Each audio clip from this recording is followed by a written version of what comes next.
A lot of things, obviously, we'll be discussing with respect to Ukraine and Russia. We have people talking, we have representatives over there, Steve Witkoff and others, and they're in very serious discussions. As you know, Ukraine has agreed, subject to this, what's happening today, to a complete ceasefire, and we hope Russia will do the same. Thousands of people are being killed, young people, usually, mostly young people. We were just talking about it. Thousands of young people are being killed a week, and we want to see that stop. And they're not Americans, and they're not from the Netherlands for the most part. No. They're from Russia, and they're from Ukraine, but they're people. And I think everybody feels the same way. We want it to stop. It's also a tremendous cost to the United States and to other countries. And it's something that would have never happened if I were president, and it makes me very angry to see that it did happen. But it happened, and we have to stop it. And Mark has done some really good work over the last week. We've been working together, and he's done some really good work, so I'm very happy about that. We'll also be talking about trade and various other things, and I think we'll have a very strong day. We're going to have lunch afterwards. That'll go, and then we'll see you all later. But Mark, would you like to say something? Yeah. First of all, thank you so much, Mr. President, dear Donald, again for hosting me, and but also for taking time in Florida a couple of weeks after you were re-elected. That's right. And of course, our phone call a couple of weeks ago, and I must say, Trump 45, you originated the fact that in Europe, we are now spending, when you take it to aggregate, 700 billion more on defense than when you came in office in 2016, 2017. But that was Trump 45. But when you look at Trump 47, It'll be hard to tell. what happened the last couple of weeks is really staggering. The Europeans committing to a package of 800 billion defense spending. The Germans now, potentially up to $500 billion extra in defense spending. And then, of course, you had Keir Starmer here, the British Prime Minister, and others, all committing to much higher defense spending. We're not there. We need to do more, but I really want to work together with you in a run-up to the The Hague Summit to make sure that we will have a NATO which is really reinvigorated under your leadership, and we are getting there. We also discuss defense production because we need to produce more weaponry. We are not doing enough. And not in the US, not in Europe, and we are lacking behind when you compare to the Russians and the Chinese. And you have a huge defense industrial base. Europeans buying 4 times more here than the other way around, which is good because you have a strong defense industry, but we need to do more there to make sure that we ramp up the production and kill the red tape. So I would love to work with you on that. And finally, Ukraine. You broke the deadlock. As you said, all the killing, the young people dying, cities getting destroyed. The fact that you did that you started the dialogue with the Russians, and the successful talks in Saudi Arabia now with the Ukrainians. I really want to commend you for this. So, The Hague is my hometown. I love to host you there in the summer and work together to make sure that will be a splash, a real success, projecting American power on the world stage. What Mark is saying is when I first went to NATO, my first meeting, I noticed that very few people were paying. And if they were, they weren't paying their fair share. There were only 7 countries that were paying what they were supposed to be paying, which was... Yeah, it's even worse. Could be even worse. But there were just very few countries that were paying, and even the paying, it was at 2%, which is too low. It should be higher. It should be quite a bit higher. But you had Poland, and I remember Poland was actually paying a little bit more than they were supposed to, which I was very impressed with. They've been actually terrific, and some of the others. But most of them weren't paying, or they were paying very little. And I didn't think it was appropriate to bring it up there, but I said it's going to be brought up at my next meeting. And my next meeting, the first meeting, you want to give them a little break. The second meeting, it began, and I was able to raise hundreds of billions of dollars. I just said, we're not going to be involved with you if you're not going to pay.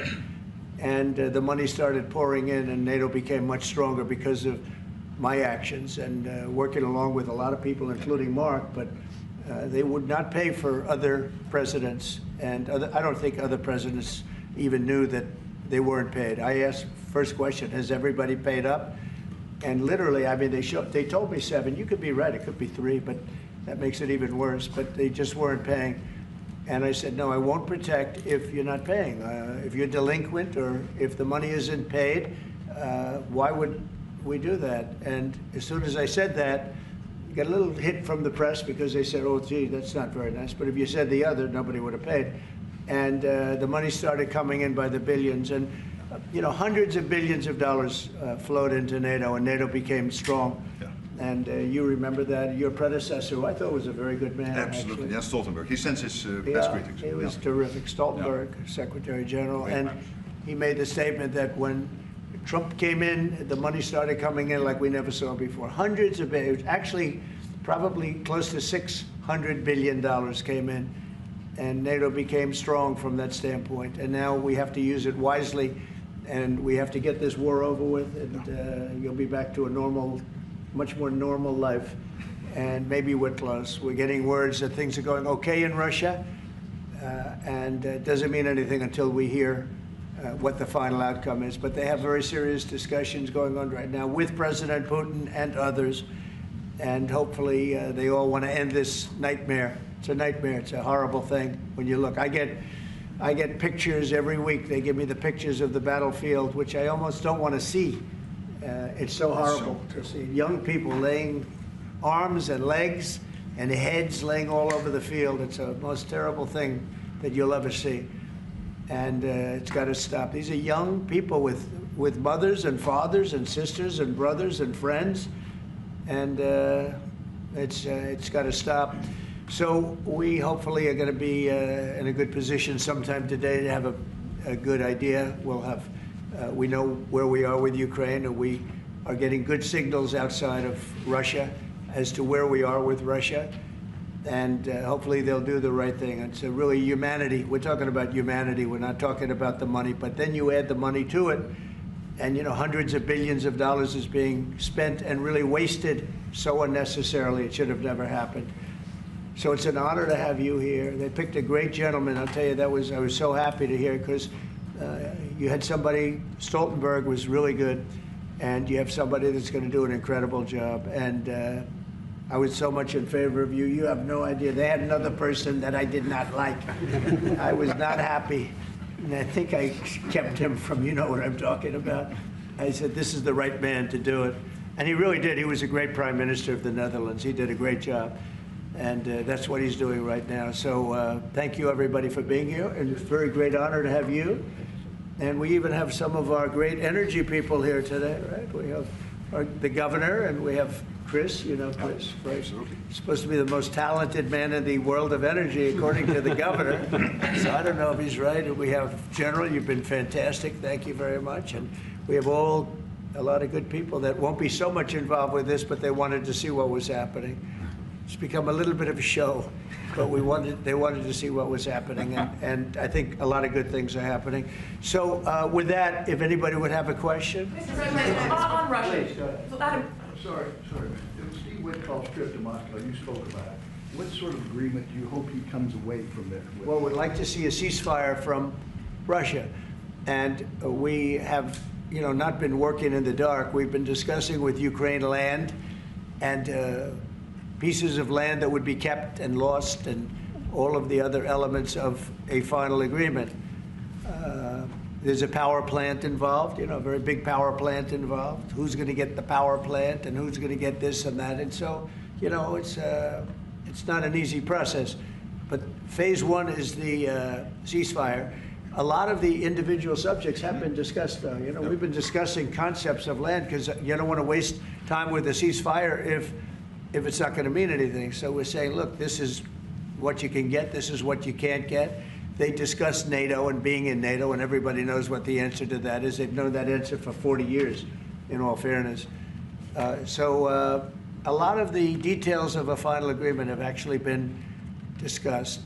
Now we're going to see whether or not Russia's there, and if they're not, it'll be a very disappointing moment for the world. Yeah. Vladimir Putin just said he is open to a ceasefire, but he does still have some concerns. He suggested that you two should speak directly. Do you have plans to speak to him soon? If Well, I so, would, when? Are yeah, you confident sure. you can get this across the table? Sure. He did say that today. It was a very promising statement, because other people are saying different things, and you don't know if they have anything to really, if they have any meaning, or I don't know. I think some of them were making statements. I don't think they have anything to do with it. No, he put out a very promising statement, but it wasn't complete. And yeah, I'd love to meet with him or talk to him. But we have to get it over with fast. You know, every day people are being killed. It's not like, as we sit here, 2 people will be killed. Think of it. 2 people are going to be killed during this little period of time. Thousands of people a week are dying. So we really don't have very much time. We have to make this fast. It shouldn't be very complicated. Mr. President, Yes. a representative of Canada, the finance minister, are in town and will meet members of your administration during the day. Any chances that you will ban on the tariffs on aluminum and the ones that are planned for April 2nd? No. You are not going to change your No, mind? I'm not. Look, we've been ripped off for years, and we're not going to be ripped off anymore. No, I'm not going to bend at all. Aluminum or steel or cars, we're not going to bend. We've been ripped off as a country for many, many years. We've been subjected to costs that we shouldn't be subjected to. In the case of Canada, we're spending $200 billion a year to subsidize Canada. I love Canada. I love the people of Canada. I have many friends in Canada. The great one, Wayne Gretzky, the great. Hey, how good is Wayne Gretzky? He's the great one. But we have, I know many people from Canada that are good friends of mine. But, you know, the United States can't subsidize a country for $200 billion a year. We don't need their cars. We don't need their energy. We don't need their lumber. We don't need anything that they give. We do it because we want to be helpful, but it comes a point when you just can't do that. You have to run your own country. And to be honest with you, Canada only works as a state. It doesn't. We don't need anything they have. As a state, it would be one of the great states anyway. This would be the most incredible country visually. If you look at a map, they drew an artificial line right through it between Canada and the US, just a straight artificial line. Somebody did it a long time ago, many, many decades ago, and makes no sense. It's so perfect as a great and cherished state. Keeping "O Canada," the national anthem. I love it. I think it's great. Keep it. But it'll be for the state, one of our greatest states. Maybe our greatest state. But why should we subsidize another country for $200 billion? It costs us $200 billion a year. And again, we don't need their lumber. We don't need their energy. We have more than they do. We don't need anything. We don't need their cars. I'd much rather make the cars here. And there's not a thing that we need. Now, there'll be a little disruption, but it won't be very long. But they need us. We really don't need them. And we have to do this. I'm sorry, we have to do this, yes. Mr. President, Yeah. you have made it very clear that NATO needs to step up, although great progress has been made in your first mandate. How do you envision this new transatlantic? Are you talking about NATO stepping up? Well, NATO is stepping up through this man. This man is a man that only knows how to step up. And we have the same goal in mind. We want the war ended. And he's doing his job. He only knows how to do a good job. That's one thing. That's why I fought for him to get that job. Because they had some other candidates that I'll tell you would not have done a very good job. I need this part of the movie for my family. So we'll get you a clip. We're going to get him a clip of that little last statement. The rest of the statements he doesn't care. Sir, how does this new transatlantic cooperation, how do you envision it? Well, we have, that's one thing. I mean, you know, we're on the other side of the ocean. And they're right there. And yet we're in for $350 billion because of Biden. And they're in for $100 billion. So it's a big difference. And it's unfair. And I said, you have to equalize. They should equalize. They should have. It should have never happened where Biden just gave this money away. Now, as you know, we have an agreement with Ukraine on the rare earths and other things, and that'll get us something back, a lot back. It'll get us our money back. We're not doing it for that, though. I'm just doing this to get the war stopped. I'm doing it really to save lives, but at the same time, we were treated very unfairly, as we always are by every country. And we're in for very substantially more than the European nations are in for, and that shouldn't be. You know, they're much more affected by it than we are, because we do have an ocean in between. But I don't know. I think good things are going to happen. I really do. I think good things are going to happen. I do say, we were talking before, and Mark was very nice. He said, if you would get involved, there would be nothing. You'd just be going on. This thing would have gone on for a long Breaking a time. deadlock. It was crucial. Yeah, we broke a deadlock. We did break a deadlock. I hope it's meaningful. Yes, did you have one? Yeah. Yes, sir. Thank you, Mr. President. Amanda Head with Just the News. On the southern border, you've got DHS and ICE who are reporting that there was a little bit of fudging of numbers during the Biden administration on both the catch and the release side with respect to reporting the number of illegals coming into the They country. cheated on the numbers. The numbers were, I love that question. Who are you with? Just the News, Amanda Head. Very nice. That's good. That's Do you good. know how many of those are criminal illegal aliens? And Many of them. Biden's out of office, Alejandro Mayorkas, who gets No, held Biden accountable? fudged the numbers. The numbers were totally fake. And he gave fake numbers. I knew they were fake. Everybody knew they were fake, but now it came out. And terrible what they did. That administration was a horror show for this country. Can you hold anyone accountable? Well, I don't know. They gave phony numbers. And phony numbers are a very bad thing to give, but I'm not sure about that. I don't know how it would play. We want to get it straightened out. We're after many, many bad people that were let into our country, and Kristi Noem and my friend Homan. How good is Tom Homan doing, right? And they're after him, and I mean, you see they're taking him out in record numbers. Gang members, gang leaders, drug dealers. This is a problem the Netherlands does not have. The Netherlands never had this problem. If you'd like to take We it had a for few a drug dealers. I could deliver some people. I could deliver some nice people to the Netherlands if you'd like. I'm not sure. No, what he did to this country, letting 21 million people flow through an open border, many of those people were hard criminals from prisons and jails, from mental institutions, and I always say insane asylums because they were seriously deranged. And they're here from, not South America, from all over the world. From South America, but from all over the world. And it's so sad. You'd say, why would anybody do this? Why? Yeah, go ahead. And one more, there's some new internal Democrat polling that doesn't look great for Democrats, but it also has 54% unfavorability for Republicans in swing states and battlegrounds for the midterms. Do you consider those voters capturable for Republicans? Yeah, well, we did, I won every swing state, as you know, by a lot. And I won the popular vote by a lot. And we won the counties. If you look at the counties and district plan, we had 2,725, and they had 501. That's why the map is all red. So we had a great thing. Yeah, I think winning from the Democrats, if you look the other night, I made a speech, and I introduced two young ladies who were killed, viciously, violently killed. Young, unbelievable, both outstanding people. They were killed by illegal aliens. And the Democrats wouldn't get up and applaud. The mothers were, inconsolable. They were crying, and everybody was crying. The Democrats sat there with stone faces. They didn't clap. They didn't stand. They didn't do anything. We had a young man with very serious cancer. His dream is to be with the police department someday. And he was introduced. They didn't even clap. Yeah, that's what They were disgusting, frankly. They were disgusting. There's something wrong with them. They're deranged. They're deranged, like Jack Smith. They're deranged people. And I never saw anything like it. I'm standing up, and I introduced the mother and the parents of these two young girls that were just recently essentially killed, violently killed. And the Democrats are like this. It's so sad.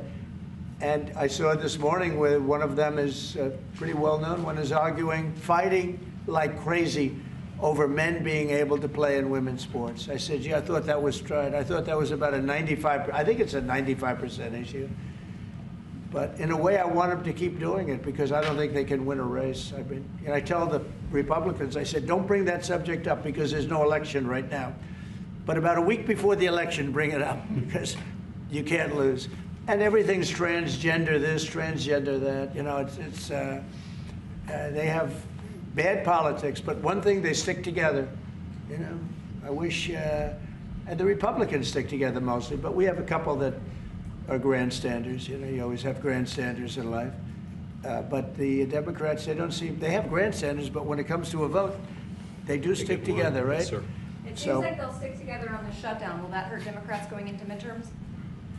Well, if they do a shutdown, and ultimately that might lead to very, very high taxes, because we're talking about a shutdown, we're talking about getting to work immediately on the greatest tax bill ever passed. That was the one we did. It was a renewal, and it's an addition to it.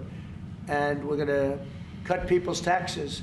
And if we don't open, the Democrats are stopping all of these good things that we're providing. We're providing the greatest package of benefits that this country's ever provided. The biggest part of that's going to be tax cuts for the middle class and for businesses, small businesses, employers, people that hire people in jobs. And if it's shut down, it's only going to be, if there's a shutdown, it's only because of the Democrats. And they would really be taking away a lot from our country and from the people of our country. Mr. President, on tariffs, you made clear you're not backing down from this, but many American small business owners say they are concerned that these tariffs are going to hurt them. What's your message to them?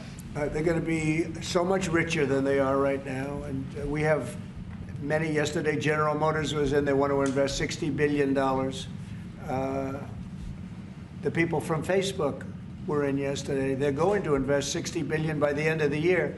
Other people are talking about numbers. Apple, as you know, a few days ago announced $500 billion investment. They're going to build their plants in the United States, which, as you know, almost all of their plants are in China. Now they're building in the United States. Look, the reason is two things. Number one, the election, November 5th. And the other thing is tariffs. I think probably in that order. But Tim Cook came in and he announced 500, think of it, 500 billion, not million. 500 million's a lot when you think about it, right? But, well, I would have been happy with 500 million, but it's $500 billion investment by Apple in the United States. And that's because of the election result, and it's because of the tariffs and the tax incentives too, you know, tariffs and tax incentives. And I've never seen anything like it. We have plants going up now in Indiana. We have plants going up in Michigan. A lot of plants going to be planned from. I'm trying to steer them to Michigan because Michigan got so badly beaten by, you know, what happened with Europe. You know, if you look at Europe, take a look at the EU. We're not allowed to sell cars there. It's prohibitive because of their policies and also their non-monetary tariffs. They put obstacles in your way that you can do nothing about. But if you take a look at what happens, so we sell no cars to Europe. I mean, virtually no cars, and they sell millions of cars to us. They don't take our agriculture, we take their agriculture. It's like a one-way street with them. The European Union is very, very nasty. They sue our companies. Apple was forced to pay $16 billion on a case that, very much like my cases that I won. They shouldn't have been even cases, but we felt they had no case, and they ended up having an extremely favorable judge and decision. But they're suing Google, they're suing Facebook, they're suing all of these companies, and they're taking billions of dollars out of American companies, many more than the ones I just mentioned. And I guess they're using it to run Europe or something. I don't know what they're using it for, but they treat us very badly. China obviously treats us very badly.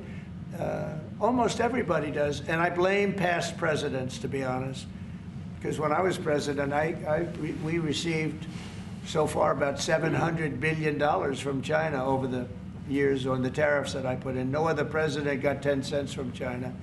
And that was only beginning, except for COVID, I would have been able to finish the process. But we had to fight the COVID thing, and we did really well with it, but we had to fight. And then we had actually, as you remember, Mark, we actually handed over the stock market.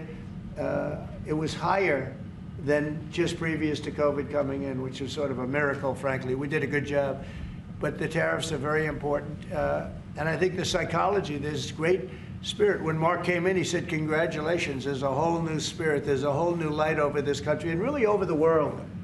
Because you have somebody that, a whole group of people really, because I talk about this whole group, that we know what we're doing. And a lot of great things are happening. But I've never seen investment like this. Trillions of dollars is being invested in the United States now that would have never, our country could have failed Another 4 years of this, what happened in the last 4 years, our country would have been a crime-ridden mess. And I don't know if you noticed, little thing they call it, but it's not a little thing if you like eggs and you don't have a lot of money. Eggs have gone down 25% in the last couple of weeks. We inherited that problem, eggs. Groceries have gone down a little bit. Energy's gone down. Do you want to speak to that for a second, Governor? Would you just say a couple of words, you and Chris, about energy, what's happened? Well, happy to, but I think that Chris and I just came from CERAWeek, which is the largest conference in the world, so global leaders, people from the EU, officials from all the energy-producing countries, all there, and all the global nationals, all the U.S. The spirit of that group is through the roof because now they realize that in the United States that President Trump's policies are pro-developing more energy, as opposed to we're trying to shut down energy, and that pro-growth, pro-business, pro-energy approach is giving people the optimism. So then the markets are reacting to that, and energy prices on the futures market are going to go down because people know we're not going to be killing off the energy we need for prosperity in all of our countries, but also for peace. Because people have used energy to fuel these wars that President Trump is working so hard to end. And we know that high energy prices were driving the inflation that he talked about. So it accomplishes two goals for us, which is prosperity for the world, peace for the world, when we have smart energy policies. And President Trump has brought common sense back to how we think about energy. And it's brought down now $65 a barrel, I saw this morning. That's phenomenal news. And that's what brought it up. The energy they took our beautiful energy policies and they just messed them up. And then they went immediately back to them but by that time they lost it. They lost that bronco, as the expression goes. Chris, do you have something to say? Oh, I think Doug said it well, but you just can't overstate how important the return of common sense, the return of knowledge about energy and pro-American consumers, pro-investment in our country. I think globally that was welcomed. It means capital flows, it means more sobriety and lower energy prices, more economic opportunity for Americans. So yeah, it was elated atmosphere at a global energy conference. Well, we're working on one project. It should be very easy. It's a pipeline going through a small section of New York. New York's held it up for years, actually, for years. They've wanted to do it for years and years. And it will reduce the most expensive energy almost in the world is in New England because they have no way of getting it there because it's been held up by New York. And the whole of New England and Connecticut and New York, the energy prices are through the roof. And this one pipeline will save per family $2,500 just on heating and another $2,500 on everything else. So the energy, by just a simple pipeline going through an area that wants it, an area that's not a rich area, it's actually a very poor area, would create jobs and everything else. And it's going to be way underground. Nobody's going to see it. Once they fill it up, nobody's going to see it. Nobody's going to know it's there. And families in New York and Connecticut and New England are going to save $5,000 a family. Think of that. Because right now they have the highest energy prices maybe in the world, they say. New England is a disaster. So we're working on that. In fact, the governor's coming in, Governor of New York, Kathy Hochul, who's a very nice woman. She's coming in tomorrow morning at 9 o'clock to meet me on that and other things. Not only that, but other things. So I hope we don't have to use the extraordinary powers of the federal government to get it done. But if we have to, we will. But I don't think we'll have to. I can tell you Connecticut wants it and all of New England wants it. And who wouldn't want it? And it's also jobs on top of everything else. So that's going to be very exciting. So we're meeting with the governor tomorrow morning. Mr. President, some people question. Thank you, Mr. President. Greenland. What is your vision for the potential annexation of Greenland and getting them potentially to Well, I think it'll happen. And I'm just thinking, I didn't give it much thought before, but I'm sitting with a man that could be very instrumental. You know, Mark, we need that for international security, not just security, international. We have a lot of our favorite players, cruising around the coast, and we have to be careful. And we'll be talking to you. It's a very appropriate, really a very appropriate question. There's an Thank issue you in the very high much. north, so the Arctic. So what you did, so when it comes to Greenland, yes or not joining the US, I would leave that outside for me, this discussion, because I don't want to drag NATO in that. But When it comes to the high north and the Arctic, you are totally right. The Chinese are now using these routes. We know that the Russians are rearming. We know we have a lack of icebreakers. So the fact that the outside Russia, there are 7 Arctic countries working together on this under US leadership is very important to make sure that that region, that part of the world stays safe. And we know things are changing there and we have to be there. Well, we just had an election there the other day. Do you see a referendum, a plebiscite, where the people of Greenland would be in a position to decide if they want to become part of the United States? Yeah, it was a good election for us, as you know. It was not a referendum. It wouldn't be called that. It was an individual election. But the person that did the best is a very good person, as far as we're concerned. And so we'll be talking about it, and it's very important.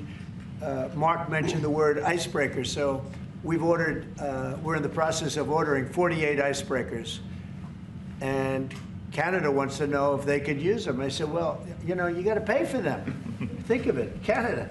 We pay for their military. You know, Canada pays very little for their military because they think we're going to protect them. But even with the icebreakers, so we're going to order 48, and Canada wants to be part of the deal. I say, you got to get your own icebreakers. I mean, if you're a state, you can be part of the deal, but if you're a separate country, you've got to get your own icebreakers. Russia, as you know, has about 40 of them, and we have one big icebreaker, but that whole area is becoming very important, and for a lot of reasons, the routes are, you know, very direct to Asia, to Russia, and you have ships all over the place, and we have to have protection. So we're going to have to make a deal on that. And Denmark is not able to do that. You know, Denmark's very far away and really has nothing to do. What happens? A boat landed there 200 years ago or something, and they say they have rights to it. I don't know if that's true. I don't think it is, actually.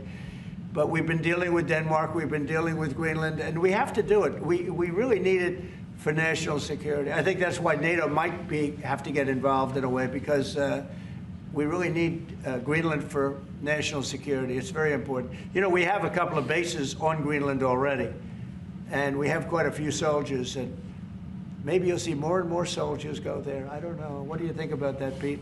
So, don't answer that, Pete. Don't answer that question. But we have bases, and we have quite a few soldiers on Greenland. Because some people question your commitment to NATO. Will anything change? Your commitment to NATO. Will anything change?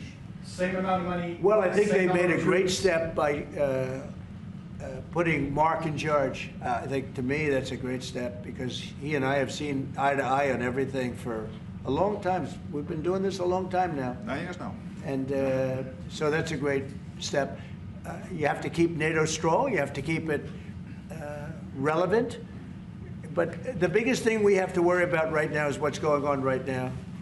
I think the rest is going to take care of itself. I don't see this happening. This was a fluke. This was something that, if we had a competent president, it would not have happened. The man was grossly incompetent. All you have to do is take a look at, he signs by AutoPen. Who was signing all this stuff by AutoPen? Who would think you signed important documents by AutoPen? You know, these are major documents you're signing. You're proud to sign them. You have your signature on something. In 300 years, they say, oh, look, can you imagine? Everything was signed by AutoPen, almost everything. Nobody's ever heard of such a thing. So, should have never happened. Tomorrow with the Justice Department about law and order, could you tell us a little bit about that? Yeah, we're going to be with the Justice Department. We have a great Justice Department. Pam Bondi is so fantastic, and Todd Blanche, and Emil, you got to know him a little bit. He was acting for a little while. And some other people are incredible in the Justice Department, and I consider the FBI to be a part of it in a sense, and Cash is going to be fantastic, and all the people. Dan Bongino, I love that. I mean, I love that. I think Dan is great. I think we have unbelievable people, and all I'm going to do is set out my vision. It's going to be their vision, really, but it's my ideas, and basically we don't want to have crime in the streets. We don't want to have people pushed into subways and killed, and then the person that did the pushing ends up in a 15-year trial and gets off scot-free. We want to have justice, and we want to have We want to have safety in our cities as well as our communities. And we'll be talking about immigration. We'll be talking about a lot of things, the complete gamut. So I look forward to that. That'll be tomorrow at the Justice Department. Mr. President, you're a man of peace. You said it several times and you made it very clear. A man of peace dealing with belligerent people. Yeah. And I'm thinking, we saw how you handled Zelensky in this very own room. What is your leverage on Putin? Are you thinking sanctions? What if he refuses to? Well, I do have leverage, but I don't want to talk about leverage now, because right now we're talking to him, and based on the statements he made today, they were pretty positive, I think. So I don't want to talk about that. I hope Russia's going to make the deal too. And I think once that deal happens, you're never going to be in a process. I don't think they're going back to shooting again. I really believe if we had if we get a peace treaty, a ceasefire treaty, I think that leads to peace. That's going to really lead to peace. I don't think anyone wants to go back. They've been doing this for a long time, and it's vicious and violent. And I think if President Putin agrees and does a ceasefire, I think we're going to be in very good shape to get it done. We want to get it over with. That's why it was very important what I instructed everybody, including Steve, what we're looking for, to discuss concepts of land, concepts of power plants, because it's complicated. You know, you have a whole, you're sort of creating the edge of a country. The sad part is that country, if this didn't happen, and it wouldn't have happened, I don't know if they would have to give anything back. I guess Crimea, you know, I said it last time, Crimea was given by Obama. Biden gave him the whole thing, and Bush gave him Georgia. And Trump didn't give him anything. I gave him, you know what I gave him? I gave them javelins. And the javelins were very effective, as you know. I gave them nothing. 2019. And then also, if you take a look, I was the one that stopped the pipeline going into Europe. It was totally stopped. Nord Stream 2, nobody ever heard of Nord Stream 2 before I came along. But I got along very well with President Putin. I got along with most of them. I get along great with President Xi. I got along great with Kim Jong-un. I got along great with all of them. And we had no wars. We had no problems. We wiped out ISIS in record time. General Raisin Kane, and he wiped them out. And he was going to be our new chief, right? He's going to be the head of Joint Chiefs of Staff. And he's a highly respected man. He's going to be great. Pete's going to be fantastic. I have no doubt about it. We have a great team, really great team. Yeah, please. Go ahead, please. Mr. President, some of our allies have said that they're worried that they could be the next to be attacked by Russia. You've spoken directly with the Russian president. Yeah. Do you think those fears are justified? No, I don't. I think when this gets done, it's done. They're going to all want to go home and rest. I don't see it happening. Nope, I don't see that happening.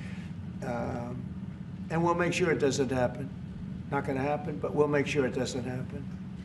Yeah, go ahead, please. Leaders from Russia and Iran are heading to Beijing tomorrow to discuss nuclear programs. What do you hope to get out of that? Well, maybe they're going to talk about non-nuclear programs. Maybe they're going to be talking about the de-escalation of nuclear weapons, because, you know, I was talking about that with President Putin very strongly, and we could have done something had that election not been rigged.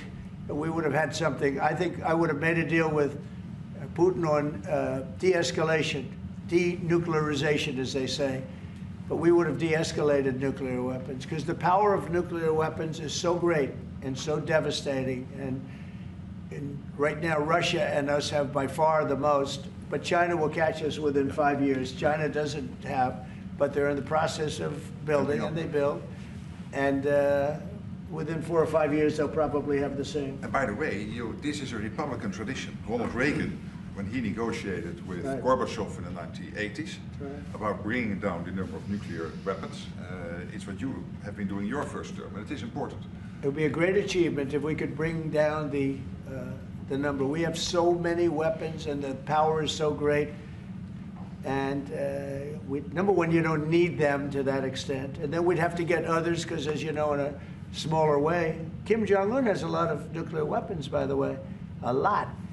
And others do also. You have India, you have Pakistan, you have others that have them, and we'd get them involved. But we started off with Russia and us. We have by far the most, and we were going to denuclearize, and that was going to happen. And then we were going to China, and I spoke to China. I spoke to President Xi about it, and he really liked the idea. You know, he'd like not to spend trillions of dollars building weapons that hopefully he's never going to have to use, and because they are very expensive also. So that would have been great. Okay, one or two more. There's been tension in the... Thank you. We're looking at an impending government shutdown Friday midnight. Yeah. Democrats for 30 years straight have said if there's a shutdown, bad things happen. Do you anticipate direct negotiations yourself with conference leader of the Democrats, Chuck Schumer? If they need me, I'm there 100%. It's right now it's 2 or 3 people. If it shuts down, it's not the Republicans' fault. You know, we passed a bill where we had an incredible Republican vote. We only had 1 negative vote, a grandstander, you know, 1 grandstander. There's always a grandstander in the lot. But it was amazing. People were amazed that the Republicans were able to vote in unison like that, so strongly. If there's a shutdown, even the Democrats admit it'll be their fault. And I'm hearing a lot of Democrats are going to vote for it, and I hope they do. This is an extension. But ultimately, we want to vote for one big, beautiful bill where we put the taxes in, we put everything in. We're going to have big tax cuts. We're going to have tremendous incentives for companies coming into our country and employing lots of people. It'll be, I called it, in a rare moment, one big, beautiful bill. That's what I like, and it seems to be that's where they're heading. And we'll have to take care of something to do with Los Angeles. A place called Los Angeles almost burned to the ground. By the way, I broke into Los Angeles. Can you believe it? I had a break-in. I invaded Los Angeles, and we opened up the water, and the water is now flowing down. They have so much water, they don't know what to do. They were sending it out to the Pacific for environmental reasons. Okay, can you believe it? And in the meantime, they lost 25,000 houses. They lost, and nobody's ever seen anything like it. But we have the water. I'd love to show you a picture. You've seen the picture. The water is flowing through the half pipes. You know, we have the big half pipes that go down. 25 years ago, they used to have plenty of water, but they turned it off for environmental reasons. Well, I turned it on for environmental reasons and also fire reasons. But and I've been asking them to do that during my first term. I said, do it. I didn't think anything could happen like this, but they didn't have enough water. Now the farmers are going to have water for their land, and the water is in there. But I actually had to break in. We broke in to do it because we had people that were afraid to give water. They were, in particular, they were trying to protect a certain little fish. And I said, how do you protect the fish if you don't have water? They didn't have any water, so they're protecting a fish. And that didn't work out too well, by the way. So they have a lot of water going down throughout California, all coming out from the Pacific Northwest, even some from Canada. Thank you, Canada, very much. I appreciate it. Next thing you know, they'll want to turn the water off. They want to charge us for the water. But it comes up from the Pacific Northwest, and it's a beautiful thing to see. I mean, it is brimming with water. Now, if they would have had that done, you wouldn't have had the damage because the fire would have been put out. The fire hydrants would have been loaded. The sprinklers in people's living rooms and bedrooms would have been loaded up with water. They had no water. The government makes them put sprinklers, and they had no water in the sprinklers because they had no water. So the water is flowing, and we're going to have to give a lot of money to Los Angeles to help them. And the Democrats are going to want to do that. So that's the one thing different. And frankly, I think that makes it a lot easier. But one of the big thing is we have the big, beautiful bill. We got to get that done. And that will put our country in a position like it's never been. It's a reduction of taxes. It's tremendous incentives for companies to come from all over the world into our country. It's great environmentally. But it's not this environmental scam that we went through, that we all went through.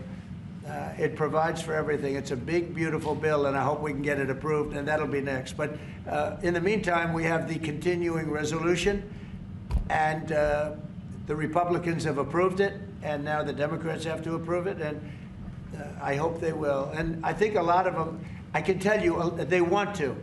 I've spoken to some of them. They really want to. Their leadership may not want them to. And if it closes, it's purely on the Democrats. One more? On Korea, sir, we've seen tension increasing in the peninsula. You've talked about Kim Jong-un. Do you have any plans of re-establishing the relationship you had during the first mandate? Well, I would. I had a great relationship with Kim Jong-un, North Korea. If I wasn't elected, if Hillary got in, you would have had a nuclear war with North Korea. He expected it. He expected it. And they said, oh, thousands of people. No, millions of people would have been killed. But I got in. We went to Singapore, we met. We went to Vietnam, we met. We got along really good. We had a very good relationship, and we still do. We still do. You don't have that threat that you had. I mean, look, when I was running the first time, it looked like there was going to be a war with North Korea. You know that better than anyone. Tensions were high. Yeah, and everybody it started off. was startled that you Yeah. invited him for talks, Right. but you did. It started off very rough, and he wouldn't meet with Obama, wouldn't take his calls. I said, how many times did you call? They called a lot. He wouldn't take their call. He told me I wouldn't take his call. But with me, it did start off rough, if you remember. Very rough, actually, very nasty. That was a Singapore. And yeah, but then, no, before that, then it stopped. The rhetoric was extremely tough. It was. You had it a was a little speech bit in the UN, I remember. Yeah, that's right. It was a little bit dangerous. And then we met. They asked for a meeting, and we met. And the meeting caused the Olympics, which was in South Korea, to become a tremendous success. Nobody was buying tickets for the Olympics because they didn't want to be nuked. And I met, and not only did the Olympics become successful, but North Korea participated in the Olympics. His sister visited. It was an amazing thing. And that was something that was an achievement of the Trump administration, great achievement. And so I have a great relationship with Kim Jong-un, and we'll see what happens, but certainly he's a nuclear power. Okay? Thank you very much, everybody. Thank you. Thank you very much. Thank you very much. It is now the official law. You spend more time with the minister your predecessor. It's really no. Well, I would say You passed the threshold. I think just now. Just now, I think. Just now I spent more time with the president.